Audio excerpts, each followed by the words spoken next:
నా అవార్డు పోయింది, డబ్బులు పోయాయి. ఇదిగో ఈ బిర్యానీని హోటల్లో తిరిగిస్తే వాళ్ళు మళ్ళీ మనకు తిరిగి డబ్బులు ఇస్తారా? ఇవన్నీ తీసుకెళ్ళి ఇవ్వాలా? ఏమంటున్నారు మాస్టర్?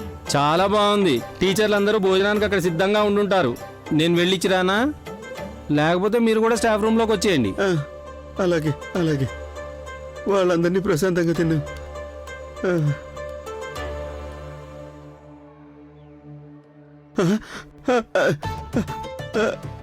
హరి సార్, అవార్డు పోయింది. నాకు తెలుసు. నాకు అసోసియేషన్ ప్రెసిడెంట్ ఫోన్ చేశారా? ఆయన మీ మీద కేసు పెట్టబోతున్నారట. దేనికి? అదే హిందీలో మీరేదో తిట్టారంట కదా. అయ్యో, నేనేం అనలేదు. నాకు వచ్చిరని హిందీలో ఏదేదో మాట్లాడాను. అంటే తప్పుగా మాట్లాడానా? ఇప్పుడు నాకు అర్థమవుతుంది. అవార్డు రాలేదు, పైగా జైలుకి వెళ్ళాలి. దేవుడా! కనీసం మీరు ఇప్పటికైనా హిందీ నేర్చుకోండి, ఎప్పటికైనా పనికొస్తుంది మాస్టర్.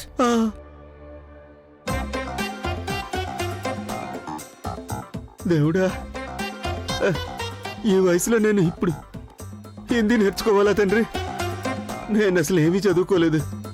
ఏదో అయ్యగారి కాళ్ళు పట్టుకొని ఈ స్కూల్లో హెచ్ఎం అయ్యాను. ఇప్పుడు హిందీయా? చాలా కష్టంగా ఉంది.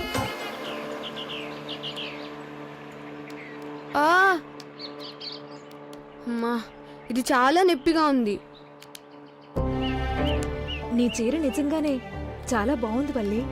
నాకు కూడా నచ్చింది. వెరైటీ డిజైన్ కదా, మంచి కలర్ కూడా. మణికంఠ, ఎందుకు ఇలా నడుస్తున్నావు? అసలు నీ కాలుకేమైంది? దెబ్బ తగిలింది. ఎక్కడా? మన స్కూల్లోనా? ఫుట్బాల్ ఆడుతుంటే తగిలింది. బాల్ బదులు నేను రాయిని తన్నేశాను. ఇదెప్పుడు జరిగింది? బ్రేక్ తర్వాత జరిగింది టీచర్. మరి దీని గురించి నువ్వు స్కూల్లో ఎందుకు చెప్పలేదు?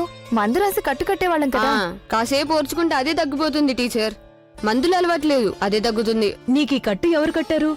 చాలా పెద్దదిగా కట్టారు కదా. అది మా క్లాస్ లో ఉన్న శోభన రిబ్బన్ టీచర్. చెప్పేటప్పుడు వాడు మొహం చూసావా? ఇంటికి వెళ్లిన వెంటనే కాలుకున్న రిబ్బన్ తీసేసి కాలికున్న దెబ్బని డెటాల్ పెట్టి జాగ్రత్తగా కడగాలి.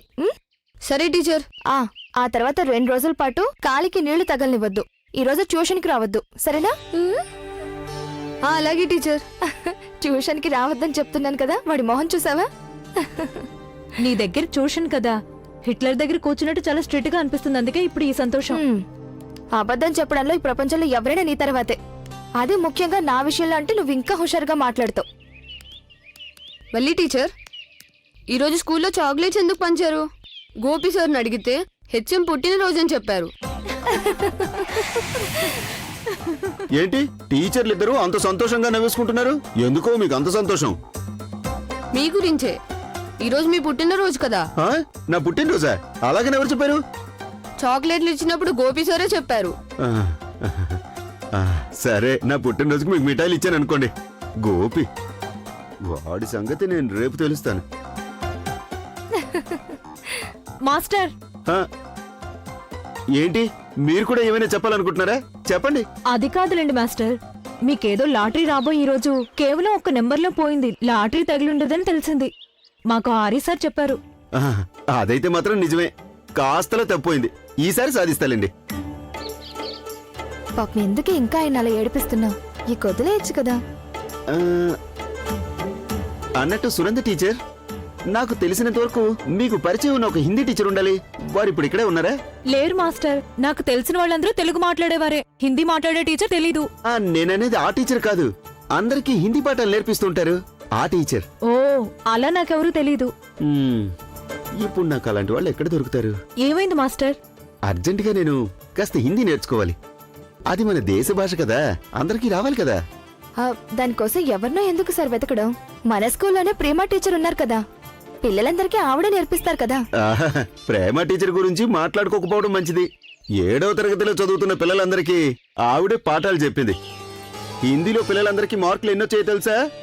పెద్ద గుండు సున్నా. పేరుకి హిందీ టీచర్, కానీ ఆవిడికి తెలుగు మాత్రమే బాగా వస్తుందనిపిస్తుంది. ఈ రోజు ఆవిడ నాకు అప్లికేషన్ ఇచ్చారు. అందులో ఆవిడ తన పేరునే ఏమని రాసుకున్నారో తెలుసా? ప్రేమమ్మని రాశారు. అది సరే, సమయం లేదు. హిందీ ట్యూషన్ కోసం ఒక టీచర్ వెతకాలి.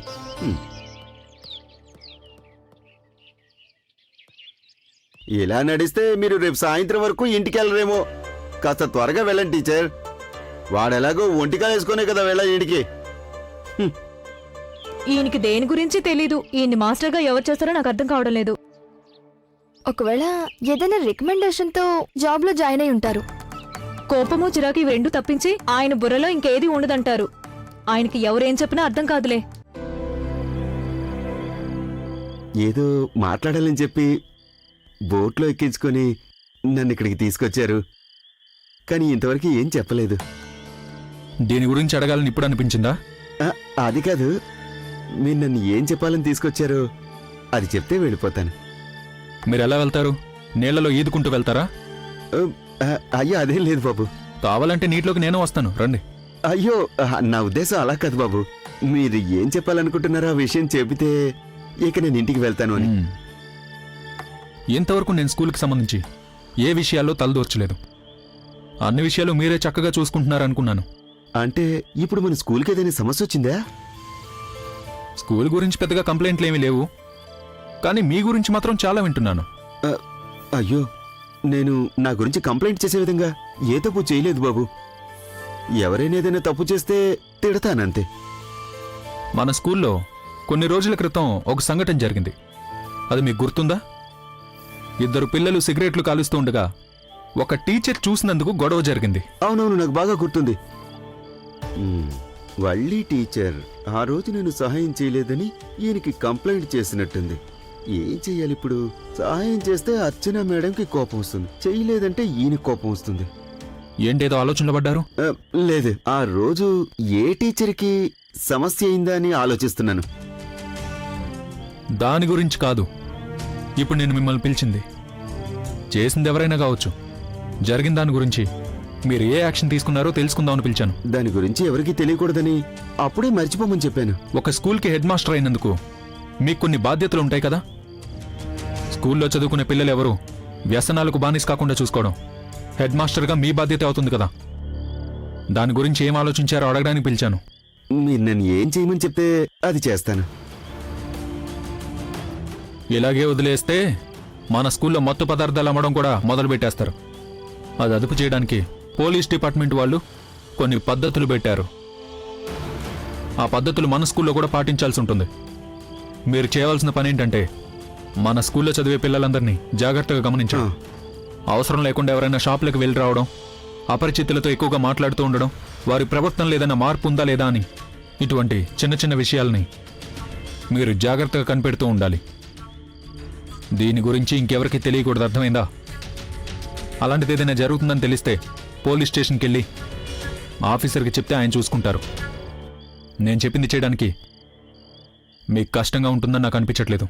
లేకపోతే వేరే టీచర్ని ఎవరినైనా పిలిచి ఈ పని అప్పగించండి. ఓ, వల్లి టీచర్ని పిలిపించి ఈ పని ఆవిడికి అప్పగించాలనుకుంటున్నారు కాబట్టి నన్ను పిలిచారు. ఈ పనులని నేను స్వయంగా చేశానంటే దేవసార్ సంతోషిస్తారు కదా. ఏమైందండి, మళ్ళీ దేని గురించి ఆలోచిస్తున్నట్టున్నారు? అది ఈ పనిని ఎవరికి అప్పగించాలా అనే ఆలోచిస్తున్నాను.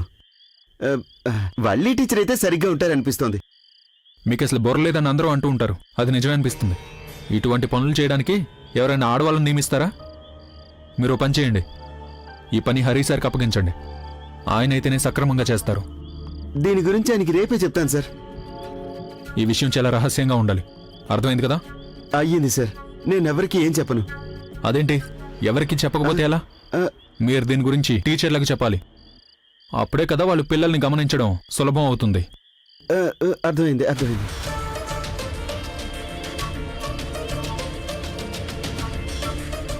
హలో, తీరిగ్గా మీ ఇంటికి వెళ్ళి ఇదిగో సరే, ఆలోచించుకో. వస్తున్నాను.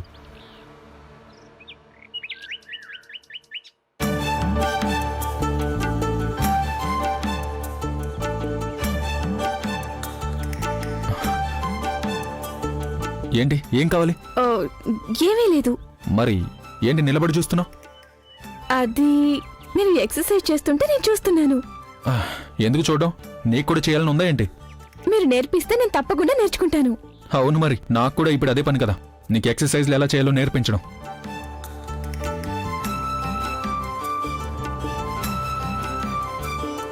ఇక్కడ నిలబడి ఏంటి అలా చూస్తున్నావు? లోపలికి వెళ్ళి పని ఏమైనా ఉంటే చూసుకో. మీరు ఎక్సర్సైజ్ చేస్తుంటే చూడడానికి చాలా బాగుంటుంది. కన్నా నువ్విక స్నానం చేయవా ఏంటి? ఇంకా పూర్తి కాలేదాయమ్మా. చాలు చాలే, ఎక్కువైతే అమృతం కూడా విషం అవుతుందని అంటారు. బాబా త్వరగా వెళ్ళి స్నానం చేసిరా, మనిద్దరం ఇప్పుడు గుడికి వెళ్ళాలి. గుడికెళ్ళాలా? అయ్యో నేనెక్కడికి రాను. మరైతే ఇప్పుడు నేను ఎక్కడికి వెళ్ళాలి? నువ్వు ఎక్కడికైనా వెళ్ళు, నాతో మాత్రం పెట్టుకోవద్దు. బాబుగారు, మీరు ఊరికే అంటున్నారు కదా? లేదు, నేను ఊరికే అనడం లేదు. నీకు దారి తెలీదన్నావని నిన్ను తీసుకుని వెళ్ళాను. ఈరోజు నువ్వే స్వయంగా వెళ్ళరా. ఇప్పుడు కూడా నాకు దారి తెలీదు. నిన్నే కదా మనం వెళ్ళొచ్చాం, అయినా దారి తెలీదంటే ఎలా? బైక్ మీద వెనకాల కూర్చున్నాను కాబట్టి నాకు దారి తెలీదు. ఇంటి నుంచి గుడి వరకు మీరు నిన్న పొలాల్లోంచి ఫాస్ట్ గా తీసుకెళ్లారు, అందుకే నాకు దారి తెలియలేదు. వెళ్ళి స్నానం చేసి రండి బావా, టైం అయిపోతుంది. నేను రావడం లేదని చెప్పాను కదా, నీకు ఒకసారి చెప్తే అర్థం కదా ఏంటి? చూడండి, భగవంతుడి దగ్గరికి వెళ్ళడానికి తీరిక లేదన్నారంటే అది చాలా తప్పు. దేవుడు మిమ్మల్ని శిక్షిస్తాడు. ఇంతకంటే పెద్ద శిక్ష ఉంటుంది. ఇప్పుడు ఏమన్నారు? ఆ, ఆ, ఆ, అంటే నాకు వేరే ముఖ్యమైన పని ఉంది. ఇంత మంచి రోజున మీరు ఇలా చేయడం ఏమీ బాలేదు బావగారు. ఈ రోజు మంచి రోజు అంటే ఏంటి ప్రత్యేకత? ప్రతిరోజులాగా మామూలు రోజు కదా. లేదు బాబు, చెప్పాలంటే ఈరోజు ప్రత్యేకమైన రోజు. ఇవాళ తన పుట్టినరోజు. ఓహో అలాగా, పుట్టినరోజునా? తను గుడికి వెళ్ళాలనుకుంటుంది. అలా అయితే సూర్యోదయం కాకముందే వెళ్ళుండొచ్చు కదా. నేను ఉదయాన్నే వెళ్దాం అనుకున్నాను, కానీ నన్ను తీసుకెళ్ళడానికి ఎవరూ లేరు. విష్ణుబాబుని అడిగితే నాకు కొత్త పనులు పెట్టకు, నా వల్ల కాదు అన్నారు. ఈ రోజు తన్ని గుడికి నువ్వే తీసుకెళ్ళు బాబు. తన పుట్టినరోజు కదా, ఆ పుణ్యమంతా నీకే దక్కుతుంది. సరే, నువ్వు వెళ్ళి రెడీ అవ్వు. నేను రెడీగానే ఉన్నాను. నువ్వెలారా?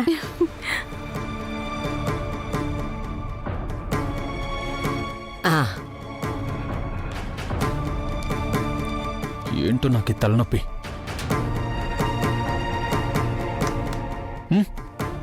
ఏంటాయమ్మా, ఈరోజు నీది కూడా పుట్టినరోజా?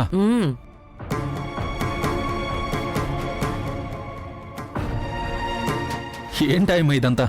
ఇప్పుడు నాకు ఎవరు దిష్టి పెట్టారని?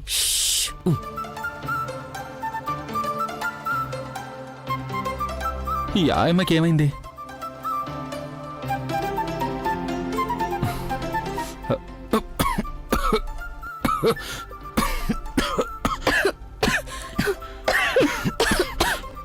ఏంటయ్యమ్మా ఇది? మిరపకాయలన్నీ తీసుకెళ్లి పొయ్యి మీద పడేసావా ఏంటి?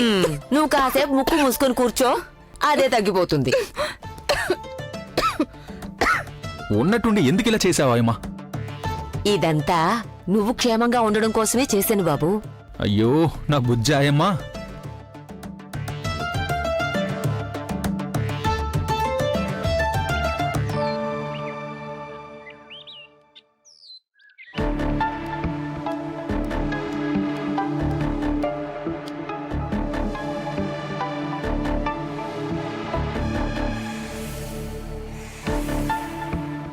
ఇప్పుడు తన్ని తీసుకుని బైక్ మీద వెళ్ళానంటే ఊళ్ళో వాళ్ళందరూ చూస్తారు.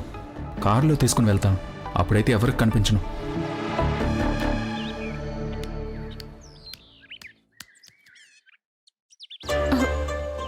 మళ్ళీ లోపలికి వెళ్తున్నారేంటి?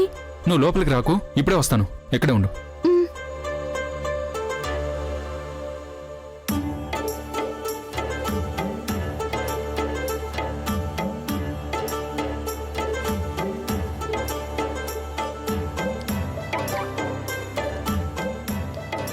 మనం కార్లో వెళ్తున్నామా? అవును, లేకపోతే నీకు దారి తెలియదని రేపు కూడా అంటావు కదా. ఈరోజు గుడికి వెళ్ళేటప్పుడు నువ్వు దారిని కరెక్ట్గా చూసుకోవాలి.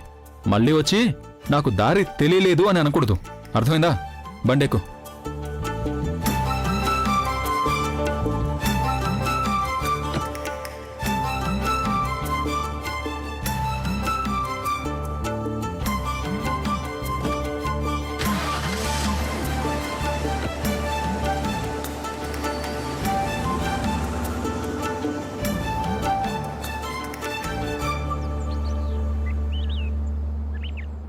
ఇలాగే వాళ్ళిద్దరూ కొన్ని రోజులు కలిసి తిరిగారు అంటే వాళ్ళిద్దరి మధ్య ఇష్టం ఏర్పడుతుంది. ఏమంటావు అర్చన? అదంత సులభంగా జరిగే విషయం కాదు. వాణిని దేవబాబు గారు గుడికి తీసుకుని వెళ్తారంటే అది ఆయనకి తన మీదున్న ఇష్టం వల్ల కాదు. కుదరదు అని చెప్పారు అంటే మనందరి మనసు బాధపడుతుందనే ఆలోచనతోనే తీసుకువెళ్తానంటారు. అయ్యో, మరైతే ఇప్పుడెలా? మనం కన్న కలలన్నీ వేస్టేనా? దేవాబాబు గారికి మన వాణి మీద ఇష్టం ఉన్నా లేకపోయినా పర్లేదు, వేషం మాత్రం లేకపోతే చాలని నాకు అనిపిస్తోంది పిన్ని. నువ్వు అసలేమంటున్నావు అర్చన? ఏమాత్రం ఇష్టం లేకపోతే దేవాబాబు పెళ్లికి ఒప్పుకోడు కదా. దానికోసం నేను ఇప్పుడు వేరే దారొకటి వెతికాను పిన్ని. దేవా బావగారి ముందు కాదు, మామయ్య గారి ముందు మాట్లాడాల్సి ఉంటుంది. అప్పుడే ఈ పెళ్లి మనం అనుకున్నట్టుగా జరుగుతుంది. ఈ పని నేను ఆయన అడ్డం పెట్టుకుని సాధిస్తాను. వాణి మామయ్య గారి మనసులో చోటు సంపాదించుకుంటే అప్పుడు మనకి లాభం ఉంటుంది. తనే దేవా బావగారికి తగిన అమ్మాయి అని మామయ్య గారికి అనిపించేలా చేయాలి. అందుకే కదా ఈరోజు ఉదయాన్నే నేను వాణి చేతుల మీదుగా మామయ్య గారికి టీ ఇప్పించాను. మామయ్య గారికి తన మీద మంచి అభిప్రాయం ఏర్పడింది. ఇలాగే ప్రతి పనిలోనూ మామయ్య గారికి నచ్చినట్టు నడుచుకుంటే మనకే కష్టమో లేకుండా బావగారితో ఆయన స్వయంగా మాట్లాడతారు. మామయ్య గారు ఏదైనా చెయ్యమని చెప్తే దేవా బావగారు కాదనకుండా చేస్తారు. అందుకే మనం ఇప్పుడు ఏం చేసినా దానికి తగ్గట్టుగా చెయ్యాల్సి ఉంటుంది. నిజంగా వీరభద్ర ఏం చెప్పినా దేవాబాబు వినాలని రూల్ ఏం లేదు కదా. దేవా బావగారిని తన చుట్టూ తిప్పుకునేలా వాణిని మనం తయారు చేద్దాంలే. తనని పెళ్లి చేసుకోవాల్సిన పరిస్థితిని మనమే ఆయనకి కల్పిద్దాం. మనం చెప్పింది చేయడానికి తను సిద్ధంగా ఉంది. అవును, తను నీ కూతురు కదా, ఇలాంటి పనులు బాగా చేస్తుంది. మీరెందుకొచ్చారు ఇక్కడికి? నేను మీ మాటలన్నీ విన్నాను, కానీ అసలు ఇదంతా నిజంగా జరుగుతుందంటావా? తప్పకుండా జరుగుతుంది. మీరేదేదో మాట్లాడి దీన్ని చెడగొట్టకుండా ఉంటే చాలు. ఏమే, మన అమ్మాయికి మంచి భవిష్యత్తు ఏర్పడుతుందంటే నేనెందుకు అడ్డుపడతాను? అది కాకుండా తన జాతకంలోనే రాజయోగం ఉందని తెలుసు కదా. ఈ ఇంట్లోనే మహారాణిలాగా తను బ్రతకడం మనం కళ్ళారా చూడాలి. మీరు కాసేపు నోరు మూసుకుంటారా? ఇప్పుడే ఈ విషయం చెప్పారంటే రాజు రాణి ఉండరు, మన కల కలగానే ఉండిపోతుంది. చూడండి బాబాయ్, మేమనుకున్నది జరగడానికి కొన్ని లెక్కలు వేసుంచాను. అనుకున్నది అనుకున్నట్టు జరిగే వరకు మీ వల్ల ఎటువంటి సమస్య రాకుండా ఉండాలి. ఓహోహోహో.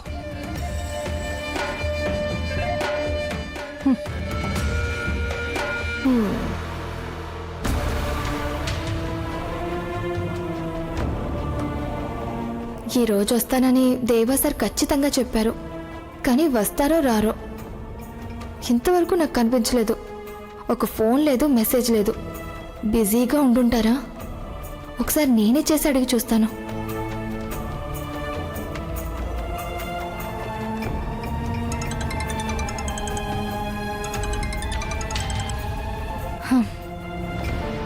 రింగ్ అవుతుంది కానీ లిఫ్ట్ చేయడం లేదు.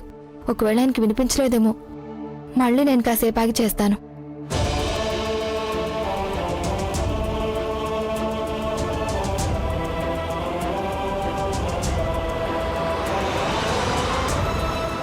అయ్యో, మళ్ళీ అమ్మాయిని తీసుకుని అన్న బయటకు వచ్చాడు. మీ యజమాని దేవబాబైనా వెళ్ళేది? చూశారు కదా, మళ్ళీ ఎందుకు అడుగుతున్నారు? ఖచ్చితంగా దేవాబాబే. ఏది ఏమైనా గాని ఇన్ని సంవత్సరాలు బ్రహ్మచారిగా ఉన్న మీ దేవ ఉన్నట్టుండి ఎందుకు మారిపోయాడు? ఏంటి పెద్ద బ్రహ్మచారి, ఒకప్పుడు విశ్వామిత్రుడు కూడా ఇలాగే పట్టుపట్టి కూర్చున్నాడు. తర్వాత ఏం జరిగింది? మేనక వచ్చిన తర్వాత బ్రహ్మచర్య మాయమైంది కదా. ఇప్పుడు వెళ్ళేది దేవాని తెలుసు, లోపల అమ్మాయి ఉందని తెలుసు. అర్థమైంది కదా? బాగా అర్థమైంది. విశ్వామిత్రుడు మేనక ఇద్దరు సినిమాల్లోనూ సీరియల్స్ లోనూ ఏమైనా చేస్తుంటారు. నేనిప్పుడు చెప్పింది సినిమా కథ, సీరియల్ కథ కాదు, మన పురాణాలు చెప్పాను. అది కూడా నీకు తెలీదా? అయితే దేవా చేసుకోబోయేది ఆ అమ్మాయినే అనమాట. మంచి సంబంధం అట. వాళ్ళు చాలా దూరం నుంచి ఇక్కడికి వచ్చారట. ఎవరు మీ అందరికి అబద్ధాలు చెప్తున్నారు? పెళ్లి చేసుకోబోతున్నాడు అది ఇది అని. దేవన్న ప్రస్తుతానికి ఎవరిని పెళ్లి చేసుకునే ఉద్దేశం లేదు. నేను చెప్పేది గుర్తుంచుకోండి. మళ్ళీ ఇలా మాట్లాడకండి. ఇక్కడికి మీరందరూ ఎందుకు వచ్చారో ఆ పని పూర్తి చేసుకుని వెళితే బాగుంటుంది. పిచ్చి మాటలు వీళ్ళును. ఇప్పుడు మేమేమన్నాం చిన్న? మేము విన్నదాని గురించే కదా మాట్లాడుకుంటున్నాం. అది అబద్ధమా? నువ్వే చెప్పు. 2 రోజుల క్రితం దేవాబాబు కోసం పెళ్లి వాళ్ళు రావడం నిజమే కదా? బ్రహ్మచారం చెప్పుకొని తిరిగే దేవాబాబు అమ్మాయిని కారులో ఎక్కించుకొని తిరుగుతూ ఉంటే మేము కూడా పెళ్లి చేసుకోబోయే అమ్మాయి అనుకున్నాం. ఇదే అమ్మాయితో దేవ బైక్ లో వెళ్ళడం నేను చూశాను. తను పెళ్లి చేసుకోబోయే అమ్మాయి కాదు, దేవన్నకి బంధువు. ఆమెను గుడికి తీసుకెళ్తాడంతే. అదేంటి, ఇంతవరకు మేము ఎప్పుడు చూడలేదే. దేవన్న బంధువులందరూ నీకు తెలియడానికి వాళ్ళేమీ మీ బంధువులు కాదు కదా. ఇక మీదట నేను టీ తాగడానికి ఇక్కడికి రాకూడదు అనుకుంటాను. ఊర్లో వాళ్ళ గురించి మాట్లాడడమే మీ పని.